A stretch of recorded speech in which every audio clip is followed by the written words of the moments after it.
Biasa. Luar biasa, salam sejahtera buat kita semuanya, Bapak Ibu, Saudara yang dikasihi Tuhan. Ya, dalam segala hal kita selalu bersyukur kepada Tuhan karena Tuhan Yesus baik. Haleluya. Mari kita buka Alkitab kita, 2 Korintus pasal 4 ayat 8 sampai dengan 10.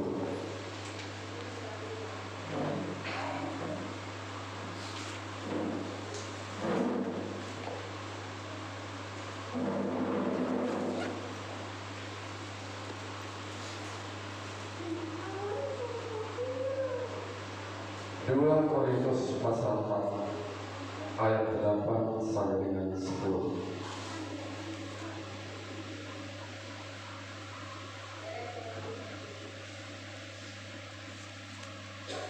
Ya, firman Tuhan berbicara berkata seperti ini.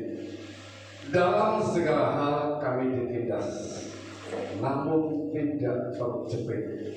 Kami habis akal, namun tidak putus asa. Kami dianiaya, namun tidak ditinggalkan sendirian. Kami dihempaskan, namun tidak binasa. Kami senantiasa membawa kematian Yesus di dalam tubuh kami, supaya kehidupan Yesus juga menjadi nyata di dalam tubuh kami. Katakan amin. Amin. Haleluya. Nah, Bapak Ibu, saat Paulus memberitakan Injil, saudara, Paulus dan teman-temannya mendapat serangan, mendapat serangan dari berbagai pihak, dari berbagai arah, ya, dari berbagai pihak, dari berbagai arah, dari depan, dari belakang, dari kiri, dari kanan, ya, dari atas, dari bawah, dari dalam, dari luar, dan serangan dari berbagai pihak. Jadi terkepung ini Paulus, terkurung. Kalau orang meditator itu sudah sekat mati. Tetapi bagi dia katakan apa? Dalam segala hal kami tidak, tapi kami tidak terjepit. Luar biasa, saudara.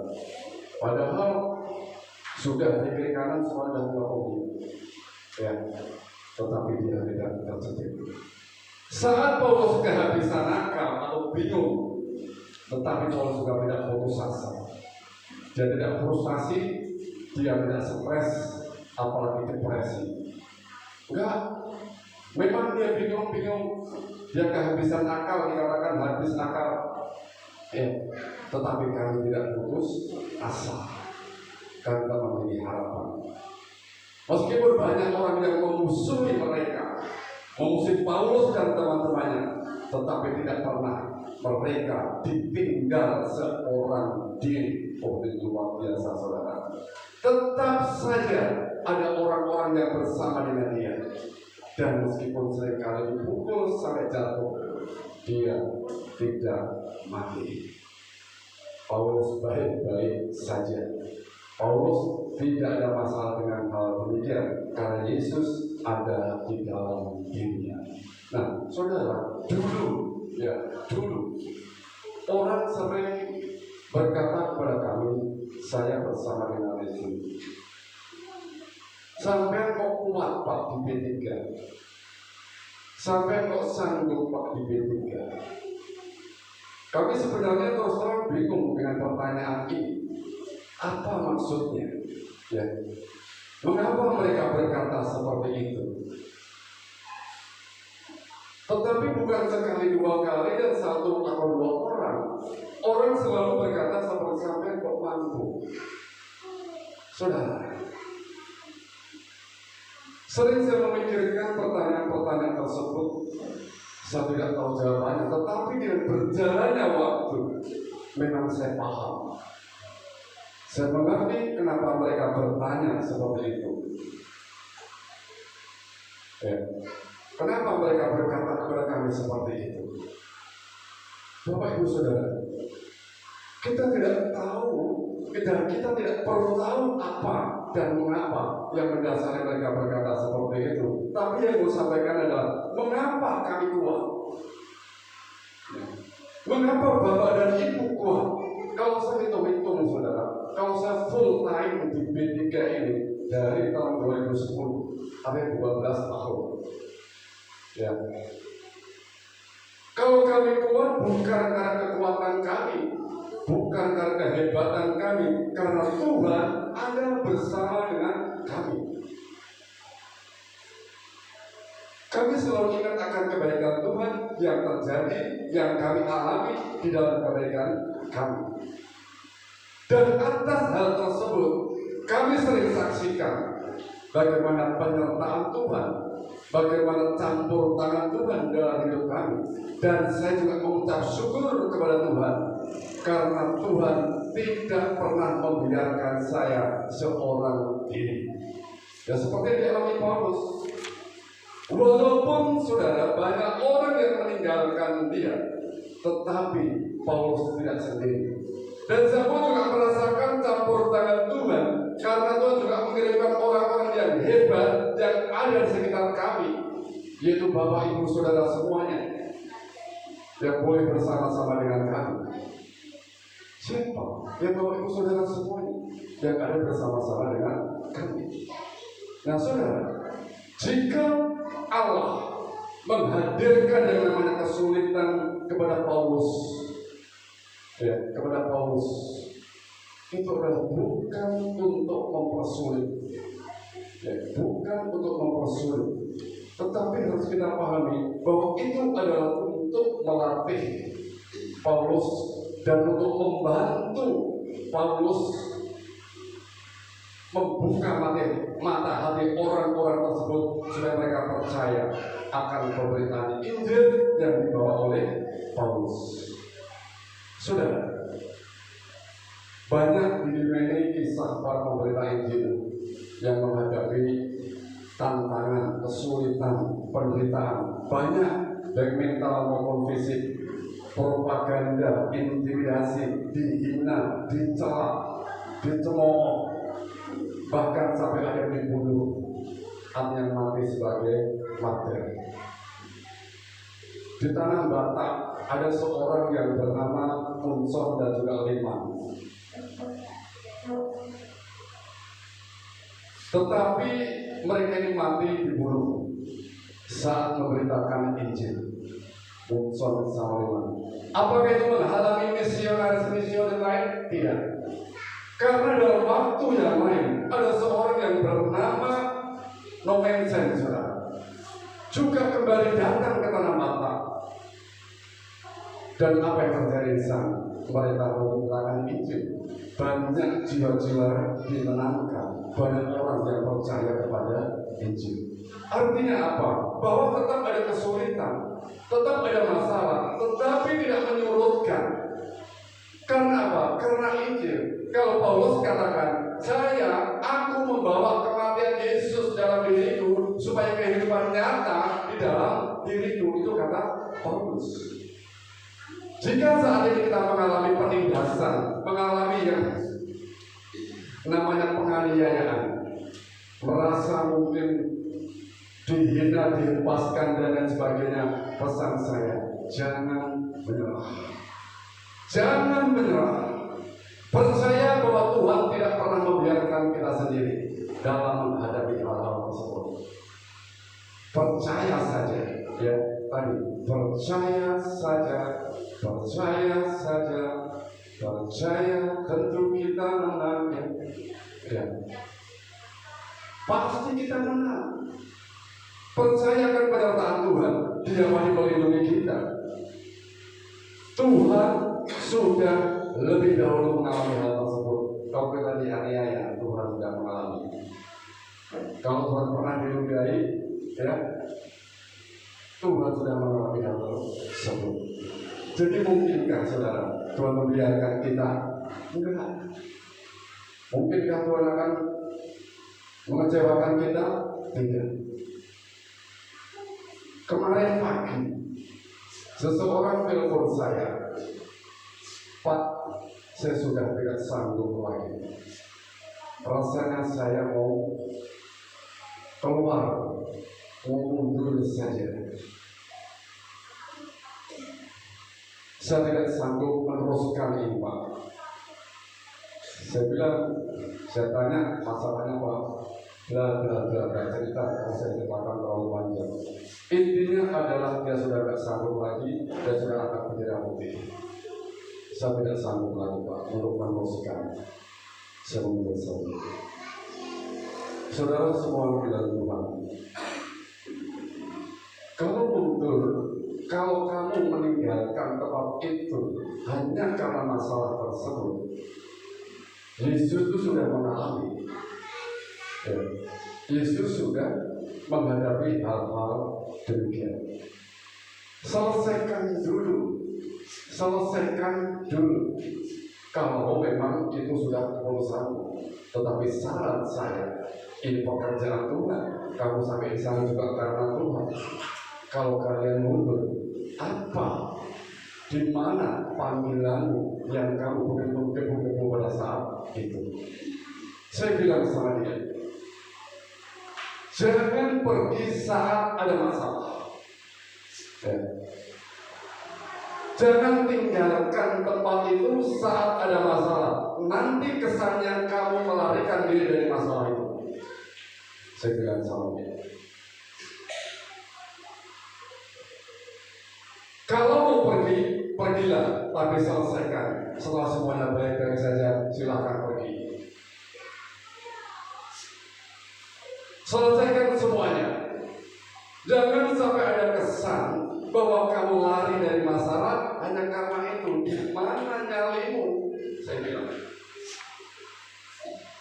Di mana keberanianmu pada waktu itu? Yang pada waktu itu berkobar-kobar hanya karena masalah yang seperti itu. Mau tinggalkan tempat itu. Saudara semua dilakukan. Memang sebelumnya orang ini sering ada WA sama istri saya, sering chat sama istri saya, tapi dia tidak pernah. Ya, tapi pada waktu itu tiba-tiba ada telepon saya. Kita sudah mendengar, karena biasanya dia tidak pernah telepon saya, tidak pernah kontak saya, tiba-tiba ada telepon ada sesuatu. Saya bilang begitu saja. Jangan pergi saat ada masalah. Nanti kesannya kamu dikira melarikan diri dari masalah, kamu tidak bertanggung jawab. Tetapi pergilah, kalau semuanya sudah baik-baik saja, maka orang luar biasa. Dan puji Tuhan, saudara, didengarkan omongan saya, dan dia terima dan dia siap untuk menyelesaikan segala sesuatu. Nah, Bapak Ibu Saudara semua dalam Tuhan, kalau kita juga ingat cerita tentang Daniel, saudara. Daniel dan teman-temannya pada waktu juga dilemparkan ke punggung api yang menyala-nyala bersama Mesak dan Abednego. 3 orang, Sadrak, Mesak, dan Abednego, dilemparkan pada waktu ke punggung api yang menyala-nyala. Namun mereka tidak terbakar. Malah orang yang melemparkan mati duluan karena kepanasan, terbakar. Ya. Sedangkan Daniel bersama teman-temannya, sehelai rambut pun dia tidak terbakar sama sekali. Bahkan di dalam penglihatan daripada Raja Nebukadnezar, bukan 3 orang yang berada di tungku api itu, tapi ada 4 orang. Ada 4 orang. Siapa orang keempat itu? Siapa lagi kalau bukan Tuhan? Tuhan tidak akan membiarkan anak-anaknya yang bekerja di ladangnya Tuhan, mereka akan tinggalkan begitu saja. Tuhan banyak akan tolong, Tuhan banyak akan pelihara, Tuhan banyak akan jaga. Kita tidak perlu membentuk front pembela dan lain sebagainya. Tidak. Allah bukan Allah yang lemah. Allah yang kita sembah adalah Allah yang luar biasa. Dia tidak akan membiarkan kita. Contohnya Daniel bersama dengan teman-temannya, sehelai rambut pun tidak terbakar sama sekali. Dan Nebukadnezar juga heran. Kok jadi 4? Kok jadi 4? Saudara, karena Tuhan menyertai Daniel dan teman-teman mereka. Kalau kita juga ingat akan kisah Ayub, saudara, Ayub mengalami krisis. Istri teman-temannya tinggalkan dia, tetapi Tuhan tidak pernah meninggalkan dia. Mengapa mereka? Mengapa? Apa yang kita lakukan supaya seperti mereka? Apa yang harus kita kerjakan supaya seperti mereka? Seperti Paulus, seperti Sadrak, Mesak, Abednego, atau seperti Ayub, atau seperti para misionaris yang saya sebutkan di dalam Batak tadi. Bapak Ibu Saudara semua yang dikasihi Tuhan, Mazmur 91 ya, ayat 1 sampai dengan 15. Saudara boleh baca lengkap nanti di rumah.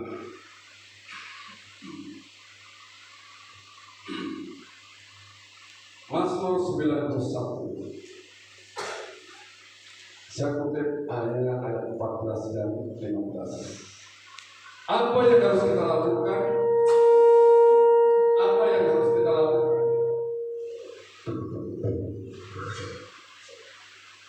Supaya kita seperti mereka. Tuhan menjaga, Tuhan melindungi, Tuhan memelihara, Tuhan menolong. Mazmur 91 ayat 14 sampai dengan 15. Sungguh hatinya melekat kepadaku, maka aku akan meluputkannya. Aku akan membentenginya, sebab ia mengenal namaku. Bila ia berseru kepadaku, aku akan menjawab. Aku akan menyertai dia dalam kesesakan. Aku akan meluputkannya dan memuliakannya. Haleluya. Amin. Ya. Mereka yang hatinya melekat kepada Tuhan, Tuhan pasti meluputkan dari segala masalah. Amin. Tuhan pasti membentengi. Tuhan pasti menolong mereka. Orang yang berseru-seru kepada Tuhan, Tuhan pasti menjawab. Tuhan menyertai mereka yang dalam kesesakan. Kalau Bapak Ibu Saudara semua baca Mazmur 91 ini dari ayat 1 sampai dengan terakhir, saudara, itu menjadi gambaran yang sangat jelas kepada kita tentang apa yang seharusnya kita lakukan. Apa itu? Miliki hati yang melekat kepada Tuhan. Ya. Miliki hati yang terus melekat, lengket, melekat itu yang lengket. Miliki hubungan yang intim, memiliki hubungan pribadi yang intim dan erat dengan Tuhan. Itu saudara. Mungkin banyak hal yang mengancam kita, mulai dari jerat atau jebakan dikatakan di dalam ayat-ayat dalam pasal 91 ini, dan dipasang oleh orang-orang yang tidak menyukai kita. Penyakit-penyakit mungkin, panah-panah yang ditembakkan oleh musuh-musuh kita, dan lain sebagainya. Nah, mungkin kita menghadapi hal-hal yang demikian. Ini adalah gambaran jelas tentang apa yang kita hadapi dan apa yang harus kita lakukan. Tetapi walaupun menghadapi panah-panah yang ditembakkan oleh musuh-musuh kita, namun kita memiliki hati yang melekat kepada Tuhan, maka Tuhan akan menjaga dan melindungi kita. Ya. Tuhan akan menjaga orang-orang yang hatinya melekat kepada Dia. Tuhan akan melindungi kita dengan sayapnya. Tuhan akan membentengi kita. Tuhan akan menjadi tempat perlindungan kita. Dia akan mengirim malaikat-malaikatnya untuk menjaga kita. Walaupun banyak orang yang di samping kita jatuh, tetapi kita tidak akan pernah jatuh. Maka intim, bangun hubungan yang intim dengan Tuhan. Walau sekitar kita, saudara, ya, mengalami bencana, mengalami musibah, tetapi tempat kediaman kita tetap akan aman. Ya, tetap akan aman. Kenapa? Ada Tuhan. Kita melekat kepada pribadi yang luar biasa. Inilah saudara semua di dalam Tuhan. Pemazmur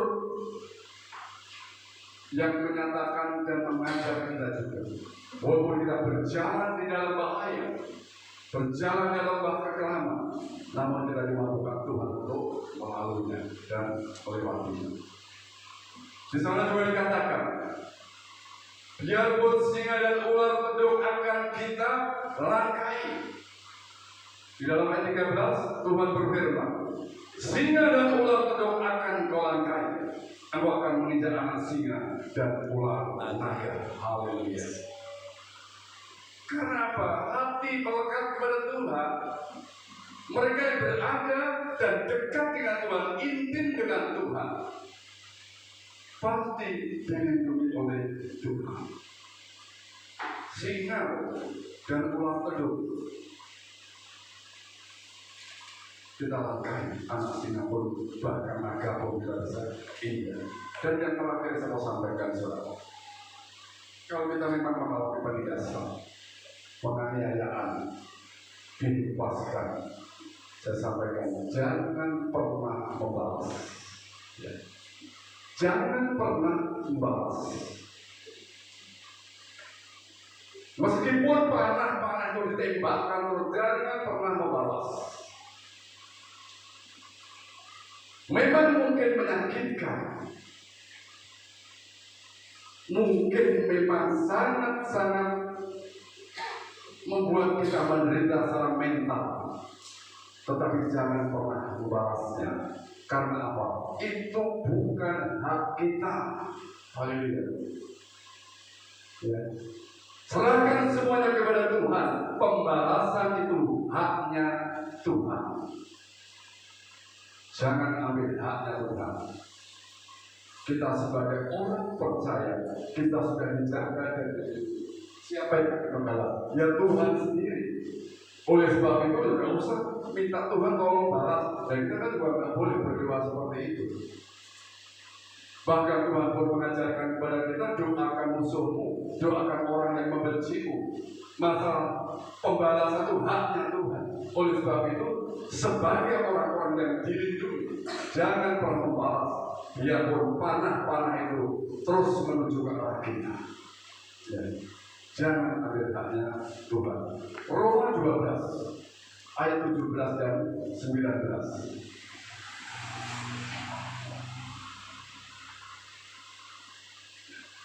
Roma 12 ayat 17 dan 19. Janganlah membalas kejahatan dengan kejahatan. Lakukan apa yang baik bagi semua orang. Janganlah kamu sendiri menuntut pembalasan, tetapi berilah tempat kepada murka Allah. Sebab ada tertulis, pembalasan itu adalah hakku. Akulah yang akan menuntut pembalasan. Demikian firman Tuhan. Haleluya. Ya. Jangan balas kejahatan. Jangan lemparkan panah itu kembali kepada mereka yang melempar. Sudah biarkan saja. Ya. Mungkin menancap di dalam diri kita, Tuhan yang akan mencabutnya, Tuhan yang akan memulihkan kita. Pembalasan yang jelas bukan bagian kita.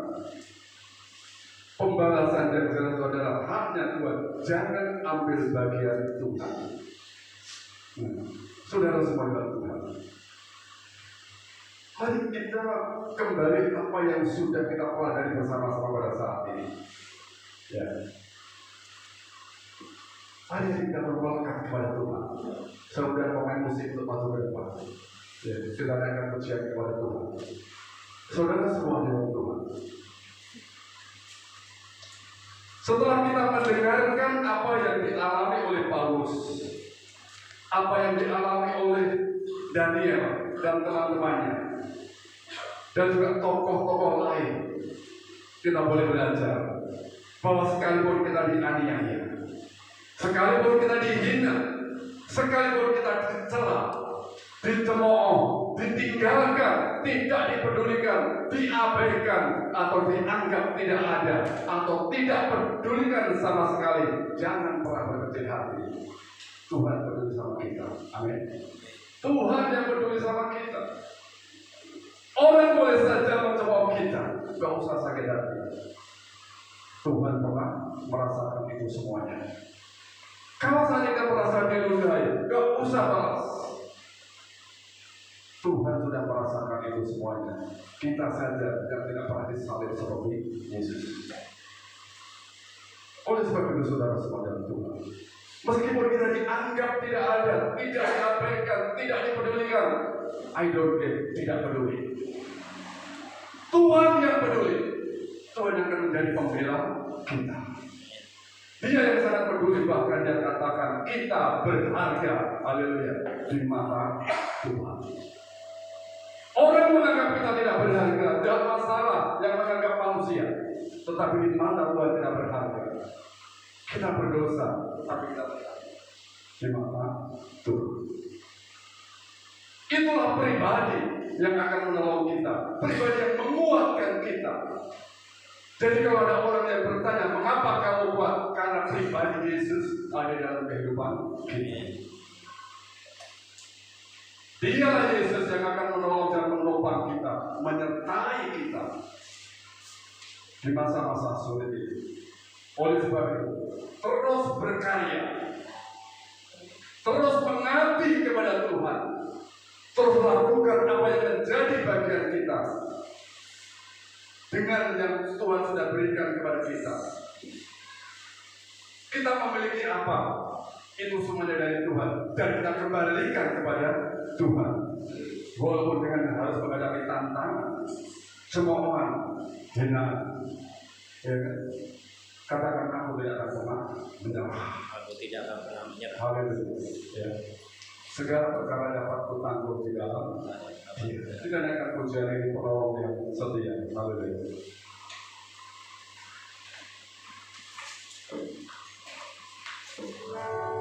Penolong yang selalu setia.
Tuhan Yesus setia.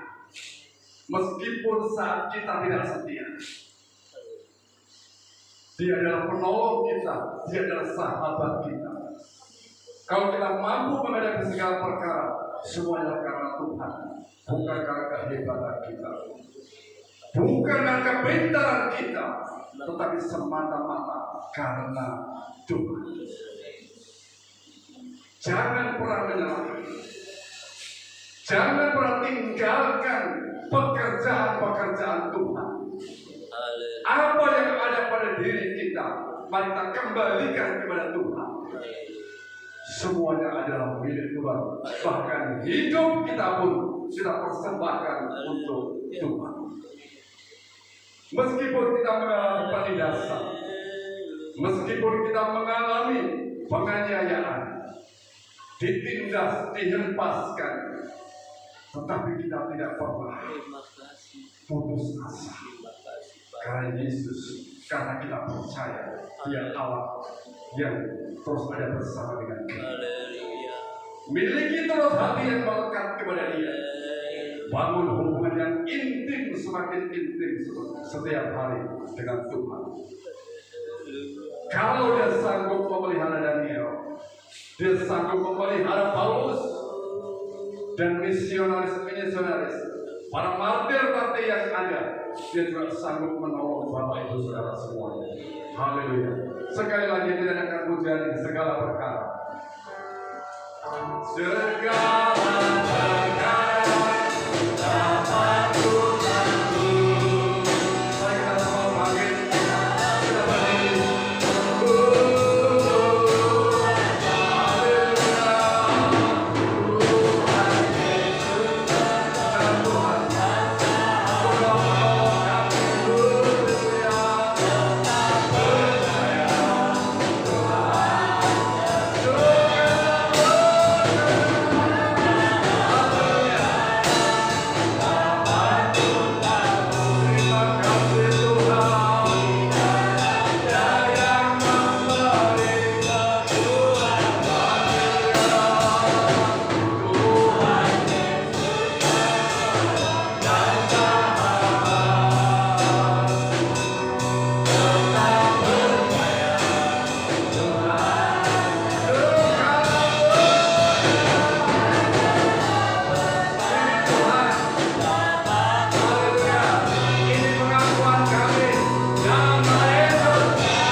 Kami Allah yang luar biasa.